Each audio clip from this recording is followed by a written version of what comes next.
Olá, meus amigos, bem-vindos a mais um episódio do nosso Intríade nesta quinta-feira especial. A gente sempre tem episódio novo e, graças a Deus, a gente não vai dar nenhum intervalo, a gente vai direto, toda semana você vai ter um episódio novo. E eu peço para você, lógico, que já segue a gente, que já é inscrito no canal, que traga muito mais gente com você. Tá? Você pode compartilhar cada episódio, aquele que você achou que tem alguém que precisa assistir, já compartilha. Esse de hoje, por exemplo, nós vamos conversar sobre a vida pastoral, sobre o ministério pastoral, sobre liderança, um papo especial com um pastor querido, amigo meu, de longas datas. Eu estou tendo a felicidade de trazer aqui para essa mesa de bate-papo pessoas especiais, colegas, que foram colegas nossos antes ainda da vida pastoral, e que, graças a Deus, quando eu olho assim no meu entorno e eu vejo esses amigos servindo a Deus, pastoreando, fazendo a obra de Deus, eu fico muito feliz de dizer, a gente deu certo, né? Que maravilha. Então, assim o papo de hoje, você pode mandar para muita gente, deixa o seu like, deixa aí os seus comentários, faça pergunta, mesmo que a gente não responda aqui, porque eu estou ainda fazendo o programa gravado, mas a gente pode dar uma resposta para você lá mesmo, no comentário. E também você pode dar sugestões de pessoas que podem vir aqui para esta mesa, de temas que você gostaria de ouvir aqui, tá certo? Então vamos lá, vamos tirar esse som aí do telefone, vamos lá, é só desativar aqui o som, maravilha. Bom, meu amigo Araújo, que prazer tê-lo de volta aqui na minha frente, porque já fizemos alguns programas lá na rádio, já tivemos a oportunidade de estar juntos em vários lugares, né, desde o Djard, né? Faz tempo, né? Faz muito tempo, quer dizer, nem tanto, né? Porque a gente começou cedo, né? Mas bem-vindo aqui ao Intríade. Ivaldo, Deus abençoe, para mim é um prazer muito grande, né, estar aqui contigo, porque a gente faz parte de uma geração que não tinha isso aqui. Que não tinha alguém ajude aqui. Que não tinha esse negócio aqui. Alguém ajuda aqui. Não é para jogar fora, não. É só para tirar esse barulhinho aí. Né? E a gente faz parte de uma, não vou dizer que é uma era de ouro, né? Mas hoje em dia a gente vê o movimento que se faz hoje nas igrejas, e a gente estava lá no Gênesis, né? Sim. Aquelas grandes comissões de jovens, quando a gente ia pregar nas igrejas, nos eventos, nos grandes cultos, né? Tudo, como sempre, o grande tocador, maestro, e a gente tentando se encaixar lá perto de vocês. É muito bacana essa época. Maravilha. Assim, eu abri o programa falando exatamente sobre isso, né? Sobre aquele grupo de pessoas que a gente conheceu. Eu entrevistei aqui também, aqui nessa mesa já, o Carlos de Jesus. Meu amigo, né? conheço. E o pastor Carlos na verdade, o pastor Carlos ele é anterior àquele nosso grupo, porque foi lá no início da minha fé, quando eu tinha 17 anos, mais ou menos, e logo depois ele se converteu. E eu vejo assim, né, quando a gente olha para o nosso entorno, a gente vai ver hoje o pastor Enaldo e tantos outros. O Joia. O Joia. Assim né? vai. Deixa eu lembrar o nome do Ivanildo. Ivanias. O Edson. Aquele que pregava na época áurea do Jimmy Swaggart. Sim. Menino, pise nessa cruz. Isso aí já era piada interna nossa. Já era nossa, já. Enfim, mas o tempo passou e não nos roubou o chamado, né? Então hoje ver você, além, lógico, do seu chamado pastoral, você foi para a área da advocacia, e é um negócio assim, uma coisa maluca. Aí eu ver o teu filho, hoje do teu lado, estudou aqui, menino aqui na Escola de Adoradores, e agora já é advogado, trabalha junto contigo. Que coisa maravilhosa, que linda isso. Isso é verdade. O Mateus, quando eu percebi que ele tinha uma vocação para música, ele toca, se eu não me engano, 4 instrumentos, ele é quase um autodidata, né? Então eu percebi logo que ele era um camarada que iria, né, para essa vertente. Eu coloquei aqui, né? E passou um tempo aqui, depois foi para o Carlos Gomes. Aí depois eu vi que ele já estava pegando muito rápido, né? E a mãe dele disse, não, porque ele vai ser chamado para tocar em outros locais. Aí deu aquela brecada de mãe, né? Mas eu percebi que ele poderia investir todo aquele conhecimento, que é a vontade, na igreja. E foi isso que eu fiz. Né? Eu disse, não, deixa ele pelo menos na igreja, ele vai tocar. E começou a toca muito bem bateria. Depois ele disse, pai, eu não quero mais tocar bateria. A linguagem do jovem, eu não quero ficar na cozinha. Sim. É isso? É nessa isso linguagem? É isso aí. Eu quero tocar piano, teclado. Eu digo, rapaz, eu não posso te dar muito conselho, que eu não sei tocar, né? Mais que eu toque a colher. Ele foi e aprendeu sozinho a tocar teclado. Aí depois ele disse, agora eu quero tocar contrabaixo. Então ele toca vários instrumentos, né? Mas teve um Gênesis por aqui, Sim, né? Pela escola de adoradores. E hoje e também agora na E agora e ele se inspirou, né? Pai, eu quero ser advogado. Rapaz, que Deus te abençoe, né? E aí ele foi, né? Se formou, fez a prova da ordem, passou de primeira e agora ele está respondendo pela Secretaria de Direitos Humanos. Né? Maravilha. Vai voando aí. Vai casar agora, ficou noivo Sim. agora. É quinta-feira passada, agora ele ficou noivo e vai casar agora em outubro. Maravilha. Agora me fala assim, você é um pastor, você dirige uma igreja, tem um grupo de igrejas e é advogado. Como é que concilia essas duas asas aí? Na verdade, conciliar, eu acho que foi uma habilidade que Deus me deu. Porque, além de advogado, eu sou funcionário público de carreira, né? Há muitos anos. Há muitos anos, estou me aposentando agora, né? Então, sou funcionário público de carreira, sou advogado, né? E sou pastor de igreja, né? Coordeno mais de 300 pastores sob a minha liderança, só aqui em Belém. Na área de missões. Na área de missões em Belém e no mundo todo, né? Todas as lideranças de missões que estão espalhadas no mundo todo estão sob a minha orientação e treinamento. Tá, lembrando que você falando de Assembleia de Deus. Assembleia de Deus, liderada pelo pastor Samuel Câmara. E como faz essa administração desse? Pois é, aí que a gente precisa ter muita sensibilidade, né? Porque a gente sabe que lidar com pessoas é uma arte, né? Então, eu liderar vários líderes é uma situação que a gente procura mostrar para eles o principal, mostrar para eles que eles são pessoas importantes. Quando você consegue fazer isso, é algo fantástico, algo fantástico. E isso fora do Brasil, né? Tem gente no Timor-Leste, Inglaterra, Estados Unidos, todos os países, todos os continentes que estão sob a minha orientação. Aí quando vem para cá, para dentro, para a nossa terra, eu também faço parte da diretoria da igreja, Assembleia de Deus, e também coordeno os pastores da Assembleia de Deus, eu sou coordenador. E aí a gente aplica o mesmo método, né? Valoriza as pessoas, primeiro os menores, depois os maiores, primeiro doa, depois recebe. Então esse pêndulo de dar para depois receber faz toda a diferença na liderança que eu tenho. E aí eu tento conciliar, né? E essa conciliação é justamente isso. É você trazer as pessoas para quererem estar sob a tua liderança. Sim. Não é uma coisa que está lá e ficam lá porque são obrigados. Não. Mas consegue se movimentar dentro desse espaço que você... Isso. Né? E é o princípio básico, né, do investimento. Você investe, você vai ter retorno. E aquilo que você investe, pelo menos é o que se espera, é a dinâmica comum. Aquilo que você investe é aquilo que você vai ter retorno. Então, se você investe numa liderança livre, numa liderança valorizada, que se sente bem, é lógico que você vai ter uma resposta do mesmo padrão, né? É verdade. É muito engraçado. É engraçado porque quando eu vejo essa igreja, porque tem igreja, tem minha profissão de advogado, eu sou especialista na área de contratos, né? Contratos e licitação e contratos sem licitação. Essa é a minha especialidade. Fazer contratos sem licitação, eu defendi minha tese e é algo assim bem complexo, porque quando você vai para a televisão, né, fizeram o contrato sem licitação, isso está tudo errado. Eu fico olhando, não tem nada... Não está tudo errado. Não está tudo errado. Pode ter feito de forma errada, mas o processo tem que ser legal. É legal, normal, né?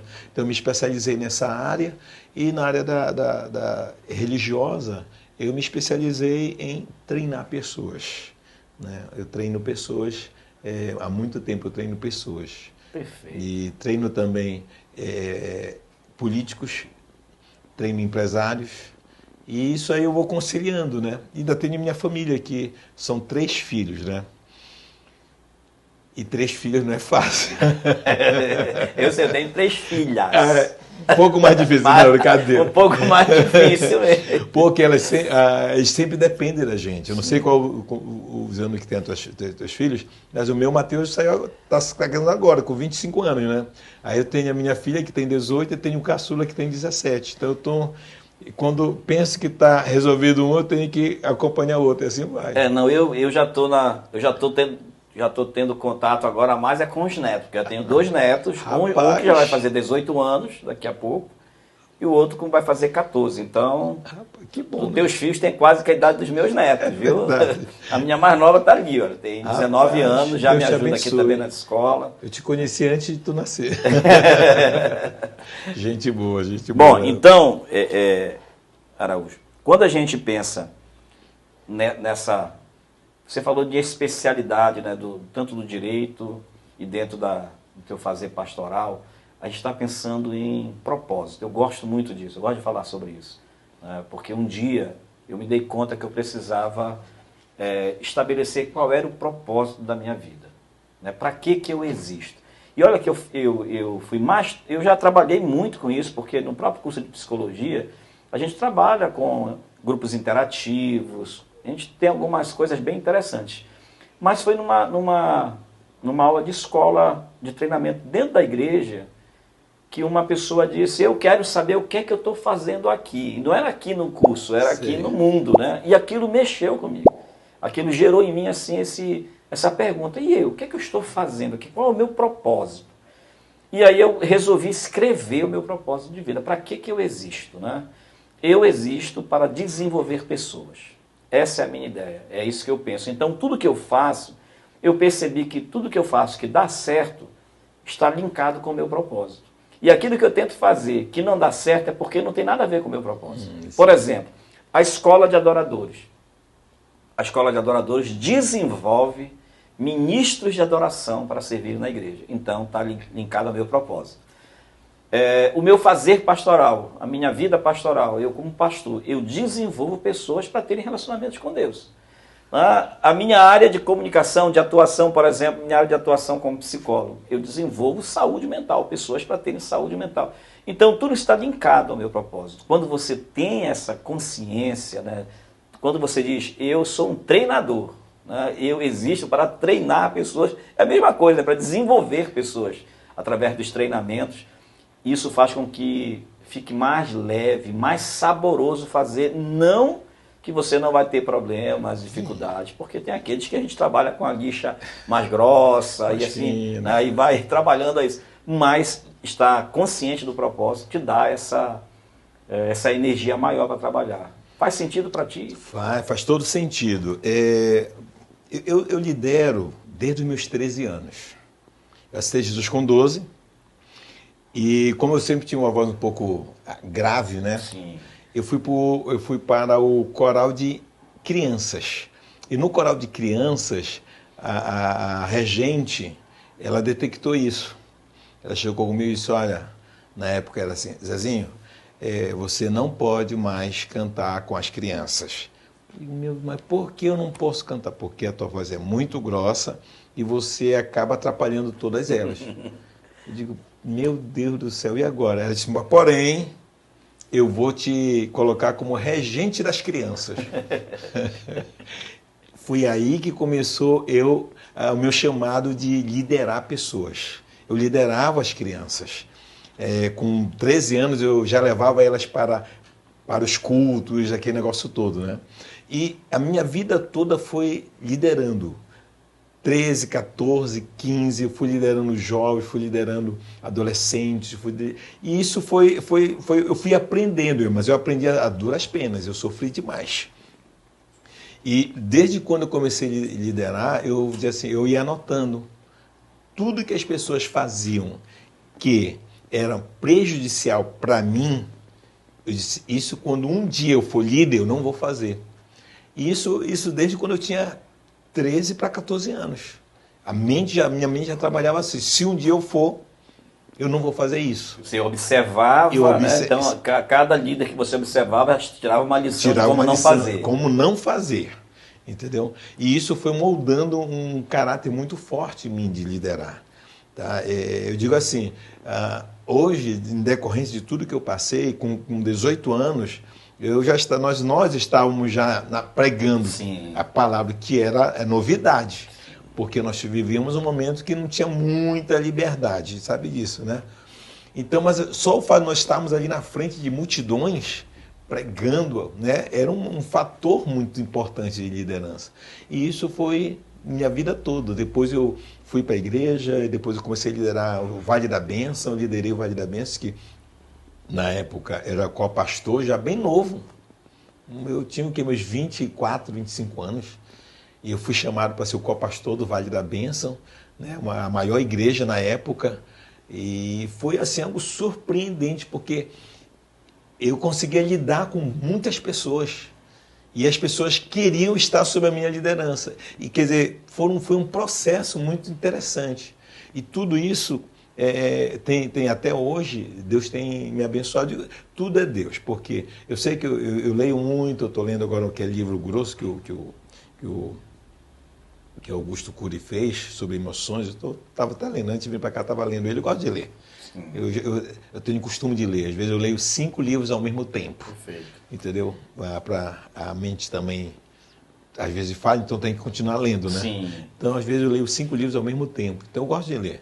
E tudo isso, todo esse arcabouço de conhecimento me fez entender que eu poderia passar tudo isso. Eu não queria ser uma reserva de conhecimento. Sim. Eu queria passar tudo isso que eu aprendi, tanto lendo, como ouvindo, como vendo as pessoas. E eu queria passar. Porque as pessoas querem ficar debaixo da minha liderança. Tudo isso eu me pergunto, por que as pessoas querem ficar debaixo da minha liderança? Porque as pessoas saem de uma outra liderança para ficar debaixo da minha liderança. Isso tudo eu fui vendo que eu poderia passar isso. Eu tive a oportunidade de coordenar a política da igreja. E como coordenar pessoas totalmente diferentes.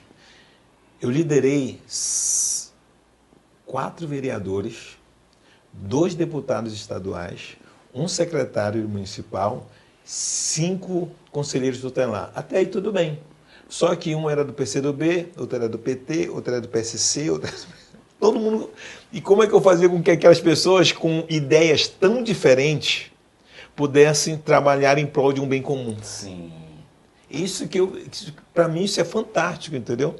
E eu passei 12 anos liderando essa galera todinha e foi muito bom. Graças a Deus foi muito bom. E aí veio a parte internacional. Olha, tu precisa liderar todos os nossos missionários que estão espalhados pelo mundo todo, que eles precisam de alguém que os traga para o convívio. E são coisas assim, simplesmente fantásticas. As pessoas me procuravam, me ligavam, da Bolívia, me acharam. O senhor é o novo secretário de missões? Estou aqui para ajudá-los. E disse, olha, eu soube que você estava liderando, por isso que eu liguei. Enquanto era alguns outros atrás, eu não ligava não. Mas quando eu soube que era o senhor, eu liguei. Quer dizer, as pessoas, de alguma maneira, né, elas querem uma liderança que possa ser inspiradora para elas. E baseado, né, em toda essa tua experiência, né, de liderança, porque assim, quando você começa desde cedo já ter um olhar diferenciado, você já consegue enxergar algumas demandas daqueles que estão ao teu redor, então isso já é um bichinho da liderança que já ferrou você, né? Já está ali, então. E tem o projeto de Deus, o chamado de Deus mesmo. Lógico que a gente vai entender que existe uma coisa que não tem como a gente deixar de falar, que é o carisma. Você é uma pessoa carismática, né? Você é uma pessoa que tem facilidade de... Porque transitar entre pensamentos tão antagônicos dentro de um mesmo local e fazer essas pessoas... Né? Essa é a função do maestro, né? O cara está tocando aqui, eu vou falar da minha área, o cara está tocando aqui um trompete, o outro está tocando uma trompa, o outro está tocando lá uma tuba, o outro está tocando contrabaixo. E você fazer com que essas pessoas, né, que têm notas diferentes dos seus instrumentos, né, mas elas se juntem para fazer uma harmonia, tem que ser um maestro. Tem que ser um maestro. Né? E esse camarada aqui não precisa gostar desse para fazer essa harmonia. Isso que tu está falando é algo fantástico. Por quê? Deus me deu a habilidade de ser amigo de inimigos. Sim. E eles todos fazerem uma visão que eu estou passando para eles. É mais ou menos o mesmo significado. Não precisa ser amigo. Mas tu conseguir ser amigo de inimigos e fazer com que eles trabalhem um bem comum, isso faz toda a diferença. Isso faz toda a diferença. E isso que faz com que hoje, dentro do nosso mundo, é o mundo cristão, nosso mundo. Dentro do nosso mundo cristão, hoje eu pastoreio. Às vezes eu me policio em falar, porque as pessoas pensam que é uma tipo de exaltação, mas isso não... Tá rotando. Para mim não altera nada, e sinceramente não altera nada. Mas hoje, nós somos a maior igreja dentro da Assembleia de Deus de Belém.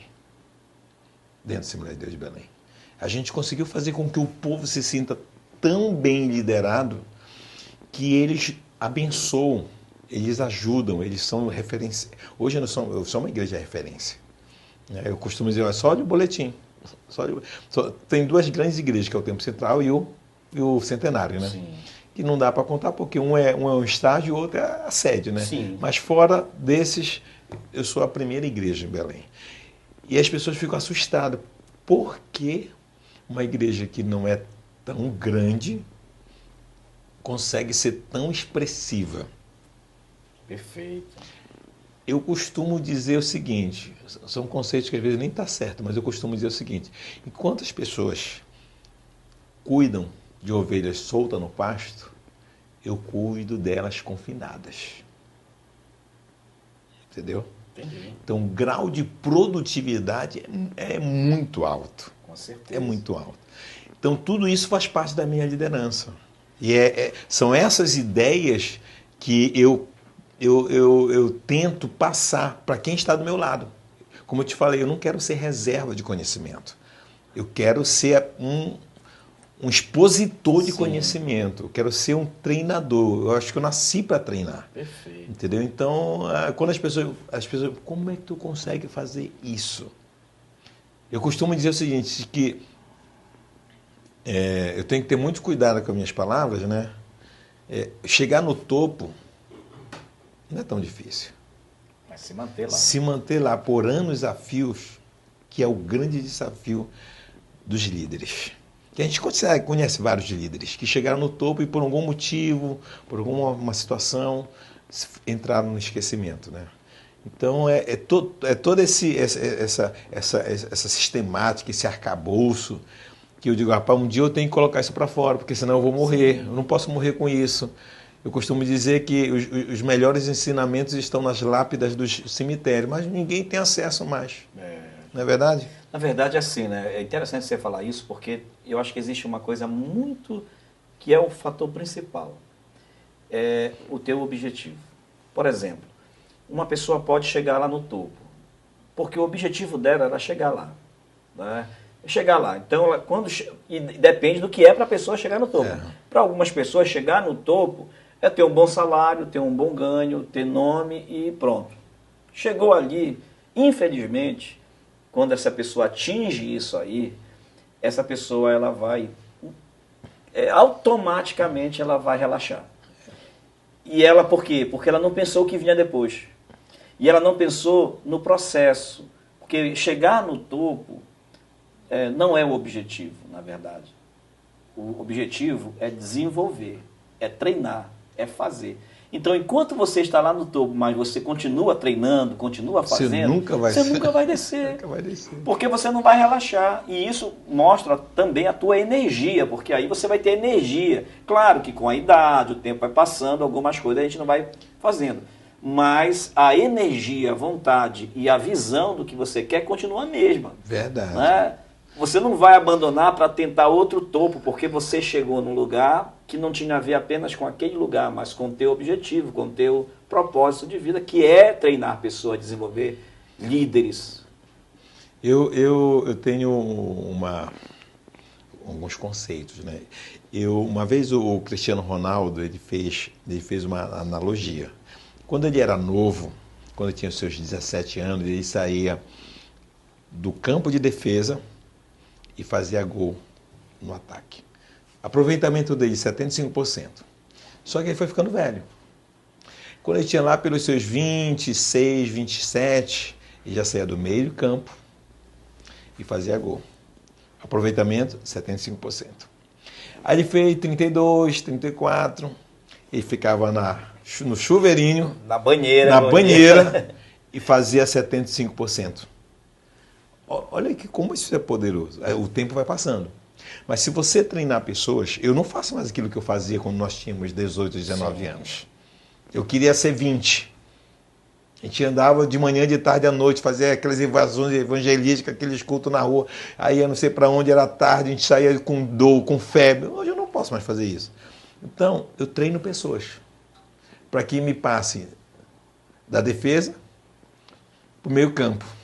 Eu já estou já no chuveirinho. Só para chegar a bola no teu pé. E continuar tendo o mesmo aproveitamento. Perfeito. Mas é isso, aí entra a questão do treinamento. Do treinamento.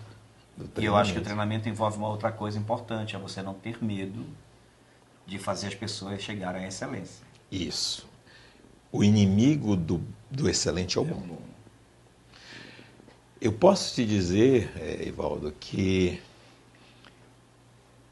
o treinamento, ele te cerca de pessoas melhores do que você. Perfeito. Eu tenho a consciência de que eu não tenho as mesmas habilidades que o meu filho tem. O cara é jovem, forte, inteligente, mas eu tenho uma coisa que ele não tem, experiência. Aí eu olho para ele assim, olha, tu tem a força, tu tem a inteligência, mas eu tenho a sabedoria. Se a gente se unir, é imbatível. Esse dia eu tenho falado muito sobre isso, sobre esses três conceitos, né? Inteligência, conhecimento e sabedoria. A inteligência, ela é dada para você, ela vem na tua constituição genética, ela vem no teu cérebro, é um dispositivo que Deus dá para todo mundo, né? Alguns vêm com mais, outros vêm com mais ou menos, enfim, mas todo mundo tem. A inteligência é a capacidade de adquirir conhecimento. O conhecimento é resultado de uma busca, de uma pesquisa, de você estudar, ler bastante. Aí você vai estudar, vai pesquisar e você vai ter o conhecimento. Mas a sabedoria, ela necessita do tempo, das experiências, das vivências, das escolas que a gente passa, aquelas escolas da pindaíba, a escola da dor, né, da frustração. Do sofrimento. Do sofrimento. Então, quando você chega, né, nesse nível, você já passou por essas escolas, a sua inteligência, a sua capacidade, lamento informar, tá, depois dos 30 anos, a capacidade de aprender, ela vai desacelerando. Verdade. Ela vai desacelerando, não tem como, ela vai desacelerando mesmo, mas a tua sabedoria ela só vai crescendo. Então, e aí por que eu consigo fazer coisas com talvez menos inteligência e conhecimento que algumas pessoas que estão ainda nessa fase aí da juventude, borbulhando, tem muito conhecimento, tem muita inteligência, mas não sabe usar, porque não tem a sabedoria. E essa junção, essa equipe aí é explosiva. Explosiva. E aí a gente tentou fazer o seguinte: o que é que eu vou fazer? Além de treinar, eu vou escrever. Porque a gente passa anos aprendendo isso. É verdade? Sabedoria, anos. E eu procurei colocar anos em apenas horas ou horas de leitura. Eu transformei anos em horas de leituras. Olha só, a pessoa que lê, ela está pegando algo que a pessoa passou talvez a vida toda para aprender. Eu, como gosto de ler, eu já li um livro de quase 200 folhas em 5 horas. O camarada passou a vida toda absorvendo o conhecimento, tratando o conhecimento e pegou tudo aquilo e colocou no livro. Perfeito. Aí eu vou lá em 5 horas. Eu posso não ter a sabedoria, mas eu tenho o reflexo de tudo que ele passou. E isso daí, isso aí é a minha ideia. Entendeu? Eu estou com 55 anos, então tudo isso que eu passei, todas as leituras que eu fiz, todos os grandes líderes com que eu aprendi, todos os sofrimentos e as experiências que eu tive, eu tentei compilar em um livro. Condensou para ficar. Condensei em um livro. E esse livro, Evaldo, como é que eu posso dizer? É a base. É a base. Se a pessoa lê o livro, como diz, e aplicar direitinho, não tem como dar errado. Não tem como a liderança dessa pessoa dar errado. E não é apenas religiosa, porque são princípios aí. São princípios que uns eu criei, outros eu aprendi e outros eu fiz a junção de todos. Então, Deus me deu a graça. Eu já escrevi 3 livros, né? Mas na época o conteúdo é mais histórico. Tá? Eu escrevi a trilogia Até os Confins da Terra. O primeiro é Até os Confins da Terra, a história emocionante dos nossos missionários. O segundo da trilogia é Até os Confins da Terra, o Diário de Mulheres Extraordinárias. E o terceiro é Até os Confins da Terra, o Legado. Eu peguei toda a história de todos os nossos missionários que estão no mundo todo, compilei em uma trilogia. O pai, que tem a visão de ir para a guerra, a mãe, que tem a visão de subsistência, e o filho, que tem a visão de dependência. Eu consegui fazer essa trilogia, consegui mostrar que numa mesma família você consegue ter a visão diferente estando no mesmo local e fazendo a mesma coisa. Deixa eu só fazer uma referência que eu esqueci, que você também, né, é membro da Academia Evangélica de Letras do Pará. Sim, sim. Da ELPA, então... Zé Araújo também é um dos colegas imortais. Né, da Academia Evangélica de Letras do Pará. É verdade. E só um detalhe, quando o presidente era embrião a situação, eu me encontrei com ele lá no Augusto Montenegro, que me apresentaram, ele disse, olha, eu estou com vontade de montar uma academia de letras e tal, eu disse, conta comigo. E era apenas um embrião ainda. E aí, graças a Deus... eu posso dizer que sou um dos membros fundadores, porque eu fiz parte da diretoria. Eu era o tesoureiro, mas devido às grandes ocupações eu pedi para ficar só como membro mesmo, até para não atrapalhar, são muitas reuniões que tem. Mas eu sou membro fundador da ELPA, né? Academia Paraense de Letras. Evangélica de Letras do Pará. E né? vai ter uma diplomação agora em março, que é a isso. última diplomação fechando as 72 cadeiras dos imortais. Dos imortais. Para quem diria que eu seria imortal um dia? Mas nós estamos falando de liderança, você falou do seu livro, não é? Por isso que eu falei da academia. E o livro é Liderando com Sucesso. Né? Vai ter uma imagem aí, tá? Porque ainda vai chegar o livro. Não, o livro já está totalmente pronto, falta a impressão agora, eu estou só viabilizando a impressão já, mas eu não sei se pode dar em primeira mão aí, você fica à vontade, tá? Mas o livro já está pronto, tá? É um livro que dá princípios de como liderar com sucesso. E o subtema dele é liderando pessoas de forma eficiente. Tá? Então, esse livro é um livro que mostra como é que eu como líder, eu mesmo leio quase todo dia o livro. Porque eu preciso também estar dentro do livro para se viver isso que eu vivo. Tá? Então, esse livro, Evaldo, ele traz a base, porque são coisas que eu vivi, são coisas que eu vivenciei, não é coisa de gabinete, eu vivenciei isso, eu experimentei fazer isso e deu certo. Por isso que hoje, pela grande misericórdia de Deus, eu tributo isso tudo a Deus, hoje eu sou uma referência em termos de liderança dentro da Assembleia de Deus, na área política. Os políticos que hoje que eu conheço, que eu não vou citar o nome aqui por questão ética, todos foram liderados por mim, mais de 10 políticos foram liderados por mim, empresários hoje. Eu presto um aconselhamento, uma assessoria, dizendo, olha, isso aqui não vai dar certo. Eu posso não saber da área empresarial em si, mas o feeling de liderança, desse jeito, não vai dar certo. E aí eu vou prestando consultorias para políticos, empresários, pastores. Tá? Então, tudo que eu escrevi no livro, eu apliquei e deu certo. Por isso que hoje nós somos uma igreja de referência dentro da Assembleia de Deus.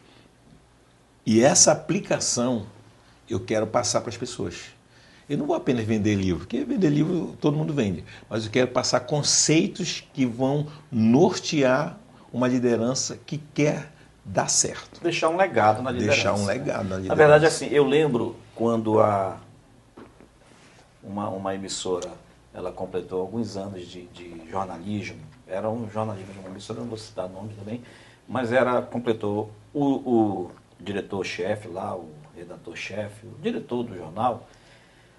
Ele disse que trabalhar no jornalismo é como você pegar um elefante e colocar dentro de uma casinha de cachorro.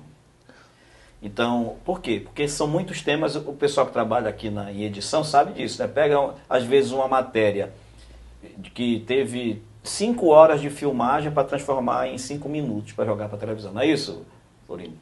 Então, eu acho que é isso que você estava falando ainda há pouco, né? De toda uma vivência, toda uma vida, toda uma experiência, você pegou ali e pegou o sumo. É como se você estivesse pegando, quando a gente vai fazer suco, você pode pegar a polpa e você pode pegar. Então, você teve o trabalho de colher todos os frutos e fazer a polpa, né, para entregar já aquilo consistente. E aí é lógico que quando você pega um livro, você que gosta de ler, eu gosto demais de ler também, eu sou dessa vibe de ler 3, 4, 5 livros ao mesmo tempo, a gente vai degustando aquilo ali, né? Você vai saboreando e dali decorre um monte de coisa. Você lê um capítulo e você já escreveu mais uns 5 livros na cabeça aqui. Verdade. Né? A gente vai decorrendo essas outras ideias quando a gente lê alguma coisa. Então você pega um livro como esse, né? Liderando com Sucesso, né? Liderando com Sucesso, lógico que você traz aqui uma organização, uma decodificação de todo o conteúdo que você simplifica para ser acessível, torna palatável, né? Isso. Mostra o caminho, porque a pessoa não vai precisar. Claro que as experiências que você teve, elas são suas, né? E cada um vai ter, mas você vai aplicar, a pessoa vai aplicar isso aqui dentro da sua realidade. Isso. E eu acho que esse é o papel, você fazer que isso seja real para todas as realidades e subjetividades aí. Eu costumo dizer que o bom só é bom se for duplicável. Eu posso ter uma ideia mirabolante que vai mudar a história do mundo, mas se não for duplicável, não vai. Então, o que eu tentei fazer, eu já li vários livros de liderança, eu tentei tornar uma coisa altamente aplicável, duplicável, para que as pessoas, quando elas leem, são 23 princípios. Quando elas leem cada um deles, elas dizem que eu posso fazer. Eu posso aplicar. Não é aquele negócio, você vai para a lua e você vai achar ouro. Mas quem é que vai para a lua? Ninguém, né? Então, esses 23 princípios que eu coloco no livro são aplicáveis, duplicáveis. A pessoa vai ler e vai dizer, isso eu posso fazer. E eu posso ensinar. E eu posso ensinar. Dentre os 23, um que eu acho assim, muito bacana, aprenda com os erros dos outros. Que é a tua experiência lá da tua adolescência. Eu já errei, eu já apanhei, eu sei qual é o caminho. Aí o camarada diz, não, mas eu quero ter a minha própria experiência. Para que apanhar de novo? Eu costumo dizer que sem ofender, o burro aprende com os seus erros, inteligente com os erros dos outros. Se eu estou vendo que o camarada já apanhou, não deu certo, eu vou fazer de novo. Não tem coisa. Então, tem coisa que isso é aplicável. Tu tá olhando a pessoa e o Araújo quebrou a cara porque ele comprou aquilo ali, não prestava. Mas eu vou comprar porque de repente presta. Já errou, rapaz. Isso é um princípio bíblico. Sim. Se tu vê o teu irmão pecar, errar, coloca a barba de Coloca a molho barbinha de molho. para que tu não faça o mesmo. Então, e eu tento colocar versículos bíblicos. Sim. Porque está tudo na Bíblia isso. Então a gente vai extraindo conhecimentos, experiência e vai fundamentando na palavra. Mas ele não é um livro para a igreja. Ele é um livro também para a igreja. Sim. Mas é um livro para o empresário que está lidando com pessoas, é um livro para escolas. Eu estou sendo convidado para dar uma palestra. O pessoal da OAB, empresários estão me convidando, porque esses conhecimentos eles estão além de um mundo religioso. Os princípios são bíblicos. Por exemplo, você falou aqui de como conseguir conciliar inimigos para um objetivo comum. Imagina isso dentro da área da advocacia, lá nas sessões de conciliação. Entendeu? Um querendo matar o outro, calma, vamos lá, vamos ver onde chega. Tu quer matar ele quer te matar. Bora chegar onde ele não. Como ninguém morre, todo mundo. Eu costumo dizer, Reinaldo, Ivaldo, que como eu sou da área de contrato, contrato só é bom quando todo mundo perde ou quando todo mundo ganha. Sim. Se tiver pesado, um está ganhando, outro está perdendo, não está bom. Não está bom. Então o contrato todo mundo perde. Todo mundo perdeu? Beleza. Todo mundo ganhou? Beleza. Que só um ganhar e outro perder, não é bom esse contrato. Então são essas coisas que eu vou mastigando de uma maneira clara, objetiva, sucinta, que todo mundo que vai ler, não apenas o pastor, não apenas o empresário, mas o próprio liderado, ele está sabendo. O empresário chegou comigo e disse, olha, eu quero que tu faça um curso de liderança. Eu digo, mas eu tenho um livro que eu vou estar lançando e eu vou falar, eu quero que tu fale tudo. Então, tu quer que eu fale tudo? Tu vai ser o primeiro a ser cobrado. Porque cacetada vai pegar em ti. Porque além de eu aplicar em ti, se for para os teus empregados, eles vão saber como tu tem de comportar. Aí ele disse, não, mas eu acho, não, tudo bem. Para mim está ótimo. Eu vou aplicar. Então vai fazer uma sinergia não apenas de você para os seus empregados, mas dos teus empregados para você também. Perfeito, mas aí também não tem como o empregado, nesse caso, não entender. Não, ele faz tudo isso de errado, mas ele está aqui aprendendo. Entendeu como é? Então, de alguma forma, ele é positivo, né? Então, eu digo assim, eu treino só empregado, eu treino só patrão, eu treino todo mundo. Agora, se quiser colocar todo mundo no mesmo balaio, para mim também não faz diferença, porque eu vou ensinar princípios. E princípios independem de quem você é. Princípios estão ali para ser aplicados. Maravilha. Deixa eu abrir um parênteses aqui, porque fazer propaganda foi o que eu tentei usar aqui no Escuta Pastoral. Por que eu coloquei esse nome e um livro que pode parecer, esse livro é só para pastor. Ele não é só para pastor. Tanto é que em próprias audiências de conciliação você precisa aprender a escutar. O publicitário, ele precisa aprender a escutar. O vendedor, ele precisa aprender a escutar. O pai precisa aprender a escutar. A mãe, o filho, o irmão, todo mundo precisa aprender a escutar. Nós fomos treinados, desde cedo a falar, a pregar. Então a gente fala muito. Eu sou falante, Eu gosto de falar, minha área é comunicação, a tua área é comunicação, tu atuas como pastor, como advogado, como líder, é a área da comunicação. E a importância de escutar. Então eu trabalhei em cima de uma orientação no livro Escuta Pastoral, que dá a você como líder essa observação. Você observar.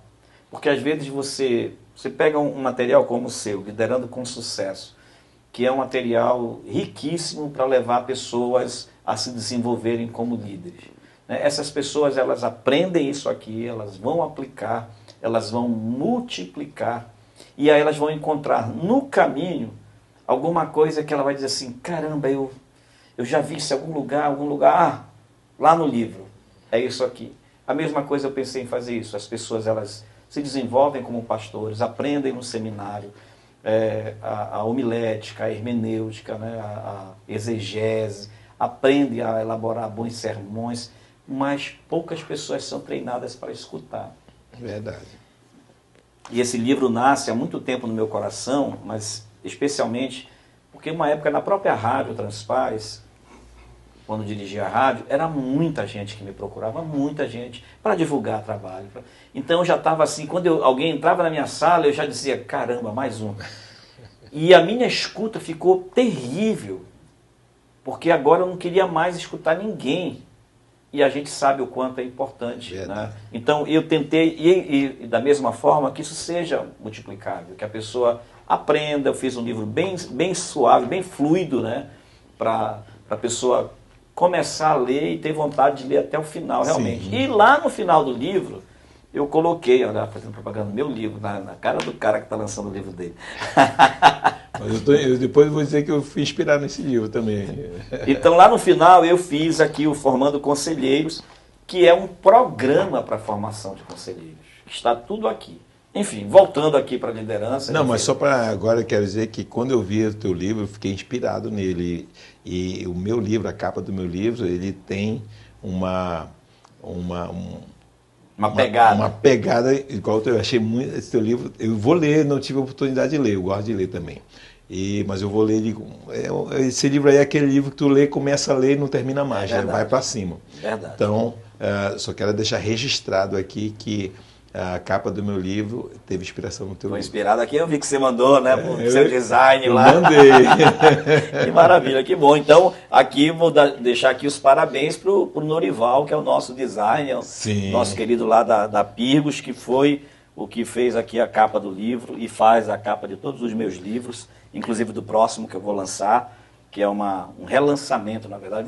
Agora vem como publicação, né? Porque um livro, para ser publicação, ele não pode ser só impresso, ele precisa ter isso aqui. Sim. Né? O ISBN. Isso. Então, meus livros da Escola de Adoradores, ele era um livro impresso, mas ainda não era uma publicação. Isso. Então, nós estamos fazendo tudo de novo e uma capa linda que está vindo aí. Enfim, voltando aqui, Araújo. Formar liderança que seja, o teu livro chega como um manual, né, aplicável, possível e multiplicável. Isso. Né? Isso é verdade. Uma das coisas que são básicas, como eu me formei muito cedo, com 20 anos eu já era advogado, 22 anos, se eu não estou enganado, já era advogado, eu tive muitas pessoas me orientaram. Um deles, que infelizmente faleceu semana passada, foi o Dr. Fernando Maués. Ele era aposentado do Banco Central. E aí ele foi chamado para ser o presidente da comissão de licitação no município. Ele chegou lá, quem é que estava na sala? Eu. Aquele jovem, magrinho, cabeçudo. Ele disse, olha, Araújo, eu estou velho. Me chamaram para coordenar esse negócio aqui. Tu é novo, concursado. Sabe uma coisa? Em vez de eu ser o presidente, eu vou te fazer presidente e vou ficar aqui até tu aprender. Era de fato e de direito. Aí o que é que acontece? Ele me ensinou uma coisa fantástica. Primeiro que ele me deu um calhamaço de livros. Lê isso aí. Quem gosta de ler, como eu gosto, lê tudinho. Mas uma coisa eu coloquei na minha vida. Hoje eu vou te dizer uma coisa. Um conselho que eu vou te dar. Aprende a trabalhar com a escassez. Sabe? Isso foi um conselho há mais de 30 anos. E eu aplico isso até hoje. E no livro mostra como você precisa trabalhar com escassez. Se uma pessoa pode fazer uma coisa, não coloque duas. Se duas pode fazer 4, não coloque 4. Porque para você administrar é muito mais difícil. Lógico, guardando a capacidade, mas a visão é, nunca coloque gente demais para trabalhar. Se uma pessoa pode fazer, não coloque 2, nem 3, não faça isso. Porque você vai se perder na sua liderança. E eu explico, eu mostro como que isso é muito eficaz. Isso é poderoso. Isso te livra de problemas financeiros, problemas administrativos, briga no meio da equipe, um bocado de coisa. Então, a minha liderança ela é muito enxuta. Eu treino no individual e eu treino no coletivo.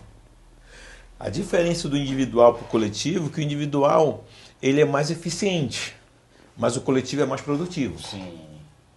Eu posso, quem sou eu falar, mas eu posso te treinar e tu pode ser uma cópia idêntica a minha. Tu vai fazer parecido com eu, com a mesma eficiência, mas tu vai fazer só um. Mas quando eu treino 10 Ivaldo, eu posso não ter a mesma eficiência, mas a produtividade desses é muito além. Aí o poderoso qual é? É você treinar o individual e treinar o coletivo. Aí, meu amigo, se você tem uma equipe onde você treina o individual e treina o coletivo, meu amigo, você nunca vai sair do topo. Maravilha. Olha só, você falou uma coisa aqui, eu estava lembrando, fazendo um paralelo aqui, dessa questão da escassez, né? Eu lembro que na pandemia, a gente teve que ficar em casa, eu tive a situação de fechar a escola, fiquei 3 meses, mas na época eu estava com uma parceria com um amigo meu que fornece carne, né? E carne de primeira, picanha maturada, tomahawk, prime rib, só carne de primeira, que eu não sei nem pronunciar o nome, eu sei comer. E eu nunca tinha me atrevido a fazer churrasco. Mas eu me empolguei, né? Que eu tinha parceria, era uma permuta que eu tinha com ele. Eu passei a pandemia, o primeiro semestre da pandemia, assim, muito bem, graças a Deus, porque eu fui suprido mesmo por Deus. Mas aí eu me empolguei, fui fazer curso de churrasqueiro. Aí pronto, eu comecei a comprar coisa, comprei faca de tudo quanto era jeito, tábuas de tudo quanto era jeito, queria fazer um monte de coisa, às vezes eu levava lá para a área, né, para fazer, levava um monte de coisa. Aí com o passar do tempo, a gente vai pegando a manha e você descobre que não precisa de nada daquilo, que basta uma faca e um sal grosso. Pronto. Olha só, né? Então é isso, às vezes você quer inchar o teu ambiente, começa a fazer um monte de coisa, põe um monte de gente, quando uma só pessoa uma só faz. E para você administrar, é muito mais simples. É muito mais simples. Então, ele me deu essa dica. Aí o que foi que eu fiz? Eu não vou dizer que eu aperfeiçoei, mas eu peguei essa dica, aprimorei ela para o mundo do meu mundo, que é o mundo político, é o mundo religioso e o mundo empresarial. E sim, uma vez um empresário me convidou para a inauguração da loja dele. Quando eu pisei lá, eu disse, rapaz, isso aqui não vai dar certo. Isso não vai dar certo, rapaz. Por quê? Onde já se viu? Tu está inaugurando uma loja agora. Um espaço de 6 por 15. Com 30 pessoas, tu quer fazer o quê? Não vai dar certo isso. Se eu fosse você, no mínimo 20% aí, no outro dia. É o que eu ensino. Sim, sim. Porque tu vai se dar errado. Então, são essas coisas que a gente já, quando a gente tem um conhecimento, né? Tu olha, tu já sabe se vai dar certo e se vai dar errado. É o menos é mais. É o menos é mais. E são várias coisas, né? Por exemplo, levando para o lado da igreja, mas também para envolver a família na tua liderança. Isso é muito forte. Porque existem grandes líderes, mas que não tem a família. A família não compra o sonho dele. Ele é líder dele mesmo. Mas a família dele não está envolvida, não sonha como ele sonha. E às vezes até concorre, né? E concorre e às vezes até contra.